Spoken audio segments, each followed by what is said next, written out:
Good morning dear students and friends. आज हम लोग कॉन्सेप्ट्स ऑफ पोलिनोमियल्स वॉल्यूम 20 में कुछ अलग प्रकार के द्विघात बहुपद के शून्य कैसे निकाला जाता है उसके बारे में विस्तार से अध्ययन करेंगे। अलग अलग विधियों द्वारा अध्ययन करेंगे, अलग अलग मेथड्स द्वारा अध्ययन करेंगे। इसलिए आज का वीडियो बहुत ही खास है, इम्पोर्टेंट है आपके लिए। इसलिए वीडियो को पूरा देखिएगा, स्किप बिल्कुल मत करिएगा, क्योंकि इस वीडियो का प्रत्येक पार्ट आपके लिए बहुत खास होने वाला है, बहुत इम्पोर्टेंट होने वाला है। इसलिए बिना स्किप किए हुए पूरा वीडियो फुल वॉच करिएगा, तो ही आपका कॉन्सेप्ट 100% क्लियर होगा। चलिए आज का वीडियो चालू करते हैं। आज का क्वेश्चन नंबर 3, द्विघात बहुपद x² + 2 का शून्यक हमें ज्ञात करना है, निकालना है।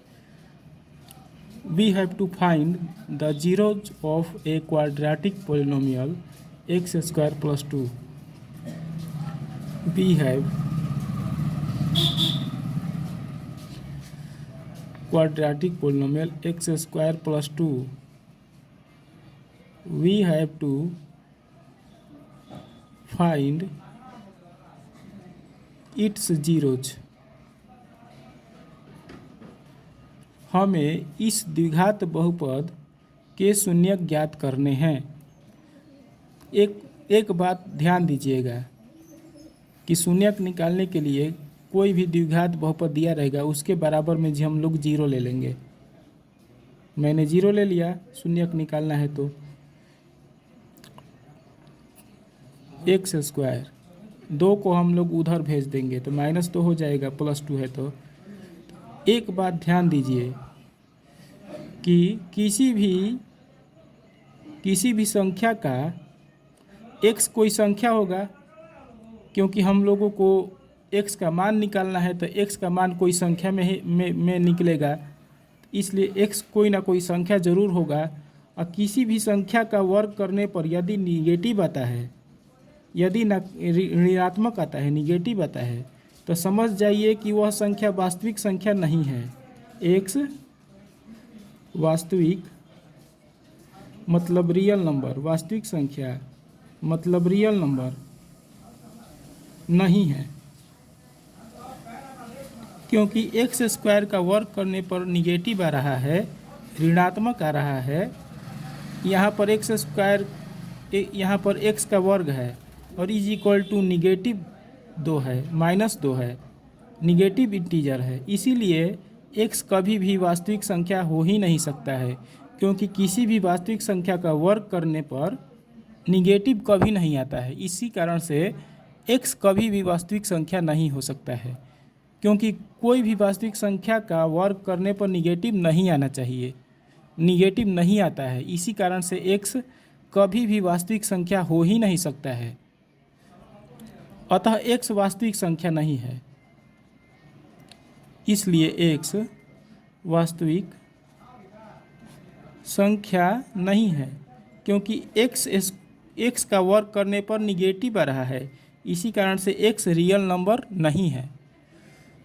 और हम लोग 10वां क्लास में, आप लोग 10वां क्लास में है, 10वां क्लास का मैं आप लोगों को मैथ बता रहा हूँ। मतलब कि आप लोग 10वां क्लास में है तो 10वां क्लास और 10वां क्लास के नीचे के जितने क्लासेज हैं उनमें हम लोगों को वास्तविक संख्या ही पढ़ना है। और मैं भी 10वां क्लास का पढ़ा रहा हूँ, इसी कारण से मैं भी वास्तविक संख्या ही पढ़ा रहा हूँ। हम लोगों को 11th क्लास में काल्पनिक संख्या के बारे में पढ़ना है। यदि किसी संख्या का वर्ग निगेटिव आता है तो वह काल्पनिक संख्या होता है। मतलब x क्या है? काल्पनिक संख्या है। x काल्पनिक संख्या है, मतलब कि वास्तविक संख्या के किसी भी मान के लिए x का हल नहीं निकाला जा सकता है। इसलिए वास्तविक संख्या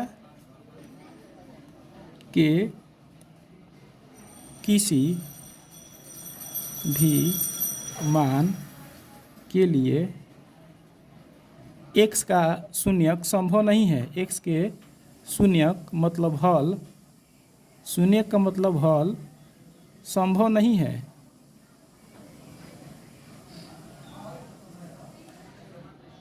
इसलिए x के किसी भी वास्तविक मान के लिए x अस्तित्व में नहीं, x के हल अस्तित्व में नहीं है। x के किसी भी रियल नंबर वैल्यू के लिए x का अस्तित्व नहीं है, x के हल नहीं निकाले जा सकते हैं। किसी भी संख्या के साथ प्लस में कोई संख्या ऐड रहेगा, किसी भी संख्या का स्क्वायर के साथ, किसी भी चर का स्क्वायर के साथ, या पावर 4 के साथ, या पावर 6 के साथ, या पावर 8 के साथ, मतलब किसी भी संख्या के पावर इवन नंबर, कोई चर का पावर इवन नंबर रहेगा और उसके साथ कोई संख्या ऐड रहेगा और इज इक्वल टू 0 रहेगा, तो समझिए कि x के किसी भी रियल नंबर वैल्यू के लिए x के हल संभव नहीं है, x के मान संभव नहीं है। इसका आंसर हम लोगों ने निकाल दिया। x के किसी भी वास्तविक मान के लिए x के शून्यक निकालना संभव नहीं है, इसका आंसर यही होगा। अब हम लोग आगे बढ़ते हैं।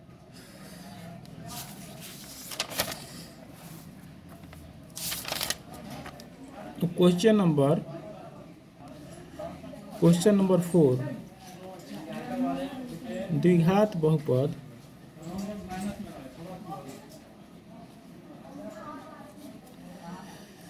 x² - 4 के शून्यक निकालें। शून्यक मतलब अल्फा बीटा निकालना है।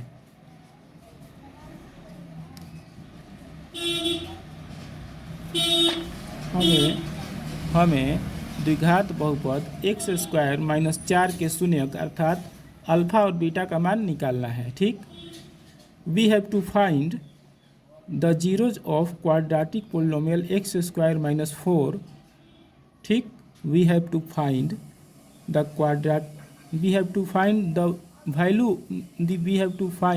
द जीरोज और roots of a quadratic polynomial x² - 4।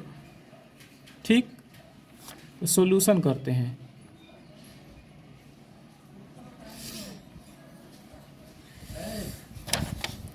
We have to find the zeros of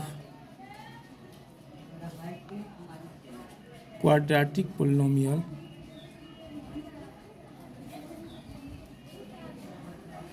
x² - 4, that is we have to find alpha and beta. क्योंकि क्वाड्रेटिक पोलिनोमियल के 2 जीरोज अल्फ़ा और beta होते हैं। मैंने आपको अपने पिछले वीडियो में बताया था कि किसी भी क्वाड्रेटिक पोलिनोमियल के 2 जीरोज को हम लोग प्रायः अल्फ़ा और बीटा मानते हैं। हमको अल्फ़ा और बीटा का मान निकालना है। To find the zero of x² - 4, हम लोग इसके बराबर 0 ले लेंगे क्योंकि इसका हमको शून्यक निकालना है। x² - 4 का हमें शून्यक निकालना है, इसी कारण से इसके बराबर हम लोग 0 ले लेंगे। फर्स्ट मेथड से मैं बता रहा हूँ, प्रथम विधि से मैं बता रहा हूँ, सूत्र के द्वारा। प्रथम विधि में बता रहा हूँ फॉर्मूला का यूज करके। इसके बराबर 0 हम लोग ले लेंगे। x² हम लोगों ने लिख दिया, इसको हम लोग लिख सकते हैं 0 × x, लिख सकते हैं कि नहीं, -4, क्योंकि 0 में x से गुणा करिएगा तो 0 आ जाएगा और वही बात फिर से आ जाएगा ऊपर वाला बात, अर्थात a का मान हो गया 1 क्योंकि 1 रहता है यहाँ पर, b का मान हो गया 0, c का मान हो गया -4। तो सूत्र होता है, अल्फा का सूत्र क्या होता है,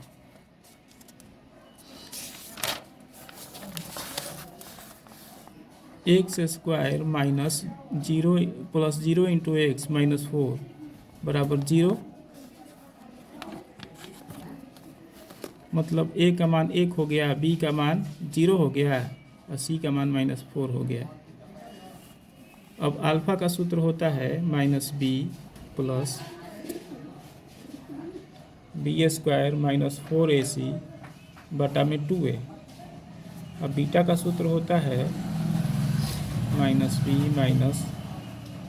बी स्क्वायर माइनस 4ac बटा में 2a अल्फ़ा बराबर माइनस बी माइनस 0, बी का मान 0 है, प्लस बी स्क्वायर मतलब 0 स्क्वायर माइनस 4, ए का मान 1 है, ए 1 और सी का मान माइनस 4 है, बटा में 2 इंटू ए 2 इंटू 1 बीटा बराबर minus 0 minus 0 square minus 4 into 1 into minus 4 by 2 into 1 0, ये 0 हट जाएगा तो बचेगा प्लस अंडर रूट 0। अच्छा 4 में 4 से गुणा, माइनस माइनस प्लस हो जाएगा 16, ये भी 0 हट जाएगा, minus root under root 0 minus 4 में 4 से गुणा होगा प्लस 16, 2 में 1 से गुणा होगा 2। अब ये 0 हट जाएगा तो 0 में 16 जोड़िएगा तो 16 बटा 2, उसी प्रकार माइनस अंडर रूट 16 बटा 2, 16 का वर्गमूल 4, 16 का वर्गमूल 4 कट जाएगा 2 बार में, कट जाएगा 2 बार में, मतलब अल्फा का मान आ गया +2 और बीटा का मान आ गया -2, मतलब x के 2 जीरोज निकल गए, एक +2 आ गया, एक -2 आ गया, x के 2 शून्यक निकल गए। प्रथम विधि से मैंने आप लोगों को बता दिया, जो कि सूत्र का विधि है। सूत्र के प्रयोग करके मैंने आपको प्रथम विधि से इस द्विघात बहुपद के शून्यक ज्ञात कर दिए। अब सेकंड मेथड,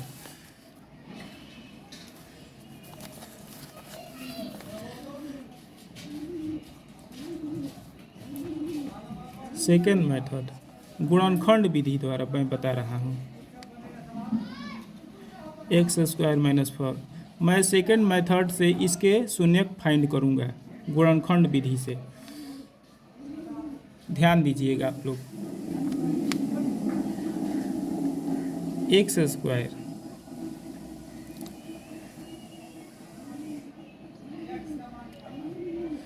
और एक यहाँ पर मैं लिखूँगा +2x और -2x, क्योंकि +2x और -2x कट जाएगा -4, इसको कटा देंगे तो बात वहीं आएगा जो ऊपर है, इसीलिए मैंने अपने से +2x जोड़ दिया और फिर अपने से -2x घटा दिया, कट कर वहीं बात आ जाएगा। इसमें से मैं 2 कॉमन करूँगा, x कॉमन करूँगा इसमें से, x और +2 बचेगा, इसमें से -2 कॉमन करूँगा, x +2 बचेगा। अब x +2 कॉमन हो जाएगा, x -2 बचेगा, x का मान एक -2 आ जाएगा, एक +2 आ जाएगा। सेकंड मेथड से मैंने हल कर दिया गुणनखंड विधि से, वही आंसर आ रहा है जो फर्स्ट मेथड में आया था। ठीक, अब थर्ड मेथड देखिए, तीसरी विधि सूत्र के द्वारा। मैं इसी क्वेश्चन को तीसरी विधि से हल करूंगा, थर्ड मेथड से, सूत्र के द्वारा, सूत्र का उपयोग करके। क्वेश्चन है x² - 4 = 0। तो एक सूत्र होता है, आप लोग जानते होंगे, 9th क्लास में पढ़े होंगे, a² - b², a + b into a - b होता है कि नहीं। तो देखिए, इसको हम ऐसे लिख सकते हैं, x² - 4 है तो 2 का स्क्वायर लिख सकते हैं। ठीक, तो a + b हो जाएगा इंटू a - b हो जाएगा, a + b और a - b इसी सूत्र के आधार पर एक x का मान एक -2 आ जाएगा, +2 है तो -2 हो जाएगा, यहाँ -2 है तो +2 हो जाएगा। x का मैंने शून्य ज्ञात कर दिए सूत्र के द्वारा, सूत्र का उपयोग करके। देखिए, इसका भी इस मेथड से मैंने बनाया तो आंसर वहीं आ रहा है, और सूत्र के द्वारा बनाया तो आंसर वहीं आ रहा है। ठीक, अब फोर्थ मेथड,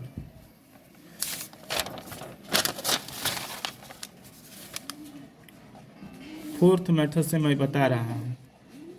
यह बहुत आसान विधि है। इस तरह के जितने भी क्वेश्चन देंगे इस विधि से बहुत आसानी से बन जाएगा। एक्स स्क्वायर माइनस 4 है, एक्स स्क्वायर 4 को उधर भेज दीजिए तो प्लस 4 हो जाएगा। स्क्वायर हटा दीजिए, स्क्वायर हटा दीजिएगा तो रूट में 4 चला जाएगा। यहाँ पर प्लस माइनस लिख दिया जाता है। जब भी स्क्वायर हटाया जाता है तो यहाँ पर प्लस माइनस लिख कर रूट में कर दिया जाता है। तो प्लस और माइनस और 4 का वर्गमूल 2 हो जाएगा। एक्स का मान 1 ठो प्लस 2 आ गया, 1 ठो माइनस 2 आ गया।